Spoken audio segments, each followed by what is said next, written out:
Hello বন্ধুরা, আমার এই ছোট্ট চ্যানেলে আপনাদের সবাইকে স্বাগত। বন্ধুরা, যে বন্ধুরা আমার চ্যানেলটি সাবস্ক্রাইব করে রেখেছে অসংখ্য ধন্যবাদ তাদেরকে। যে বন্ধুরা আমার চ্যানেলটি এখনও পর্যন্ত সাবস্ক্রাইব করেননি, অনুরোধ রইল আমার চ্যানেলটি সাবস্ক্রাইব করার জন্য। এই জন্য আমার লাউটা ছোটো ছোটো করে যে আমি পিস পিস করে কেটে নিয়েছি।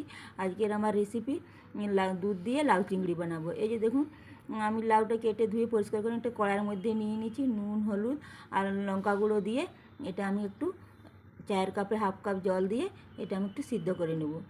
দেখুন, আমি গ্যাসটা অন করে দিচ্ছি, চাপা দিয়ে এটা আমি 5 মিনিট সিদ্ধ করে নিচ্ছি। এটা দেখো হাফ সিদ্ধ হয়েছে। এখন এই অবস্থায় আমি একটা আলাদা পাত্রে ঢেলে নিয়েছি। এই দেখুন, এদিকে আমি কড়াইটা বসিয়ে দিয়েছি। কড়াইতে কিছুটা তেল দিয়ে দিয়েছি, সরষের তেল দিয়েছি। এই যে দেখুন, আমি 200 গ্রাম চিংড়ি মাছ নিয়েছি। চিংড়ি মাছটা ধুয়ে কেটে পরিষ্কার করে নিয়ে নুন হলুদ মেখে নিচ্ছি। মেখে নিয়ে এখন আমি যে তেল গরম হয়ে গেছে, এখন এই মাছগুলো ভেজে নেব। চিংড়ি মাছ খুব বেশি ভাজার দরকার নেই, হালকা একটু ব্রাউন করে এটা তুলে নেবে। চিংড়ি মাছ বেশি ভাজলে কিন্তু শুকনো হয়ে যায়, মাছটার কোনো স্বাদ থাকে না। এই যে দেখুন, আমার চিংড়ি মাছটা ভাজা হয়ে গেছে, আমি তেল থেকে আলাদা করে দিয়েছি। আর একটা মিডিয়াম সাইজের পেঁয়াজ কুচি কুচি করে কেটে রেখেছিলাম, পেঁয়াজটা এখন আমি ঢেলে দিয়েছি। এই দেখুন, পেঁয়াজটা প্রায় ভাজা হয়ে গেছে।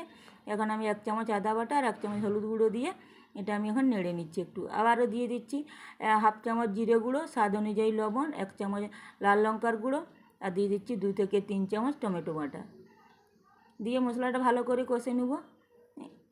গ্যাসটা কিন্তু আমি মিডিয়াম ফ্লেমে রেখেছি প্রথম থেকে বন্ধুরা। যেখানে সামান্য একটু জল দিয়ে আমি মশলাটা ভালো করে যে কষে নিচ্ছি। এই যে দেখুন, মশলা থেকে তেল ছেড়ে গেছে।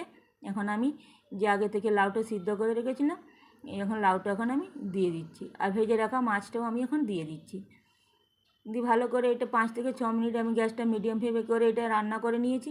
দিয়ে স্বাদ অনুযায়ী চিনি দিয়েছি।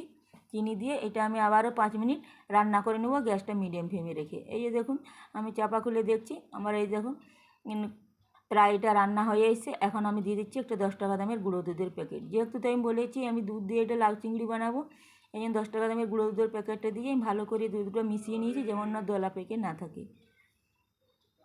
এভাবে নাড়াচাড়া করে দেখুন, আমি লিকুইড দুধ দিয়ে দিয়েছি চায়ের কাপে 1 কাপ, আর হাফ কাপ দিয়েছি জল দিয়ে এইভাবে এটা আমি ফুটিয়ে নেব। এই পর্যন্ত যদি আমার রেসিপিটি ভালো লেগে থাকে আপনাদের, অবশ্যই একটা লাইক কমেন্ট শেয়ার করবেন, আর অনুরোধ রইল আমার চ্যানেলটি সাবস্ক্রাইব করার জন্য। এই দেখুন, এটা আমার ফুটে গেছে। এটা এখন আমি চাপা দিয়ে 5 মিনিট রান্না করে নেব।